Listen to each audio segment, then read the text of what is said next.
온 땅의 언어가 하나요 말이 하나였더라. 이에 그들이 동방으로 옮기다가 신할 평지를 만나 거기 거류하며 서로 말하되 자 벽돌을 만들어 견고히 굽자 하고 이에 벽돌로 돌을 대신하며 역청으로 진흙을 대신하고.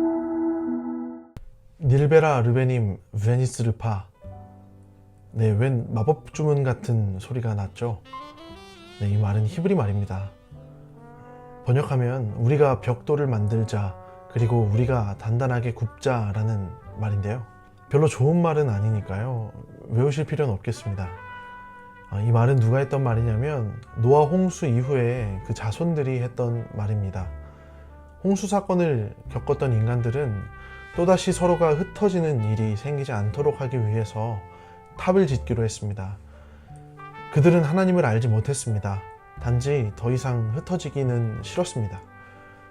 그들은 스스로의 힘을 의지하면 그런 일이 가능할 것이라고 생각했고요.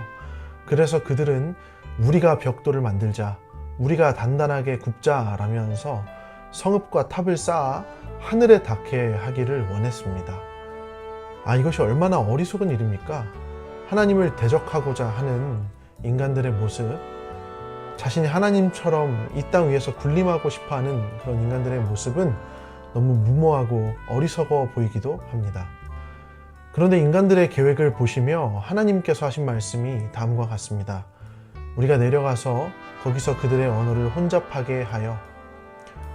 이러한 원문의 의미를 직역하면 그 의미가 다음처럼 되는데요. 우리가 내려가자, 그리고 우리가 그들의 언어를 섞어 놓자. 하나님께서는 그들을 찾아가서 그들의 계획을 수포로 만드셨습니다. 바로 언어를 흩어버리는 일을 통해서죠. 하나님을 대항하고자 하는 인간의 계획은 오늘도 실패하게 되는 것을 보게 됩니다. 오늘 본문의 이야기는 우리라는 말이 반복되고 있습니다. 아마 작가인 모세가 일부러 의도적인 배치를 한 것으로 보이죠. 하나는 인간 무리들이 일컫는 우리이고, 다른 하나는 삼위일체 하나님께서 말씀하시는 우리입니다. 인간은 자신들의 능력을 앞세워 우리라고 일컬었습니다. 그리고 그들이 모인 우리는 하나님을 대적했습니다. 이 말씀을 읽는 독자들은 본능적으로 두 종류의 우리를 보고 마음속으로 한쪽 편의 우리를 더 지지해야 하는구나 하는 느낌을 받았을 것입니다.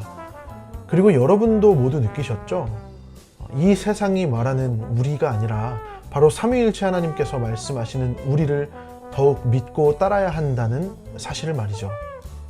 우리는 소위 바벨탑 사건이라고 알고 있는 이 일련의 사건들을 보면서 사람들이 짓는 죄의 크기와 악함이 점점 더 커지고 발전하게 된다는 것을 보게 됩니다. 아담과 가인, 노아의 아들 함처럼 개개인이 하나님 앞에서 실패할 뿐만 아니라 이제는 사람들이 집단을 이루어도 결국에는 하나님을 대적하고 거절하는 일을 벌일 뿐이라는 사실을 보게 되는 것이죠. 인간은 더 이상 자연 상태에서 하나님을 섬기고 따르고 찬양하고 경배하려고 하지 않습니다. 대홍수로 심판을 당했어도 그런 인간의 본성은 결코 변하지 않았습니다.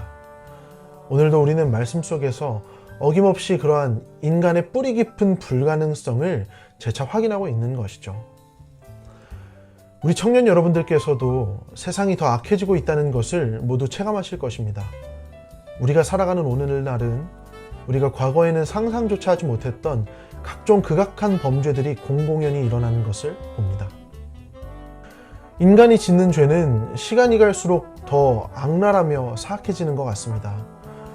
세상이 이런 식으로 날로 더 악해져 간다면 10년 뒤에는, 그리고 과연 20년 뒤에는 우리 사회가 어떻게 변하게 될까요?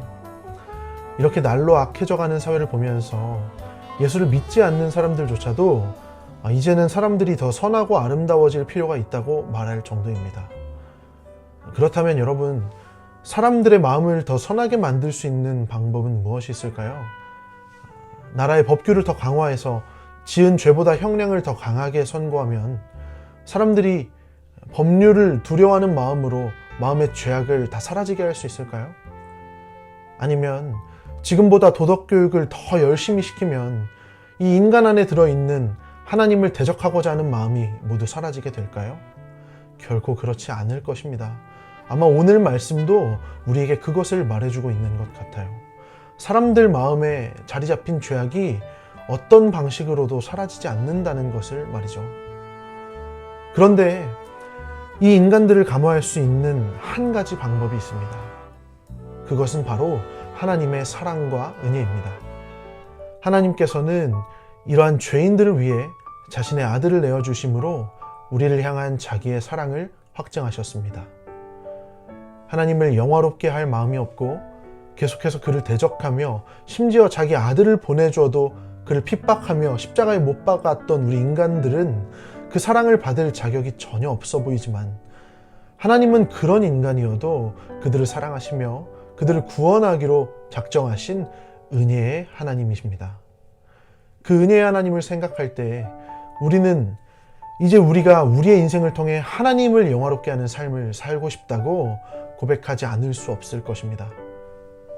사랑하는 강남의 청년 여러분, 하나님께서는 우리를 구원하시어 이제는 그의 뜻을 준행하며 살고자 하는 마음을 우리 안에 주셨습니다. 오늘 하루 어떤 삶을 살아가기로 다짐하시겠습니까? 오늘 그 새로운 마음을 의지하면서 하나님을 높이고 즐겁게 해드리는 주의 자녀로 살아가시기를 주의 이름으로 축복합니다. 그리고 그 일은 우리가 오직 예수 그리스도의 이름을 의지할 때 가능한 줄 믿습니다. 오늘도 예수를 마음에 품으시며 하나님의 자녀로 주의 말씀을 순종하며 살아갈 수 있는 모든 청년들 되시기를 진심으로 축복합니다. 기도하시겠습니다. 죄인을 멸하지 않으시고 그 죄인들을 사랑하사 자기 아들을 내어주신 하나님, 오늘도 말씀 가운데 우리들의 소망 없음을 보았습니다. 그러나 그렇기에 그리스도께서 우리의 유일한 기쁨이 되심을 고백합니다. 우리의 유일한 위로 되신 예수님, 우리가 오늘 하루도 삼위일체 하나님을 우리의 주인으로 삼게 하여 주옵소서. 우리 마음에 새 생명을 주셔서 주의 법도를 따르고자 하는 마음 주심에 감사드립니다. 오늘 하루 주의 계명에 순종하며 우리의 삶을 의의 도구로 내어드리는 복된 날 되게 하여 주시옵소서. 예수님의 이름으로 기도합니다. 아멘.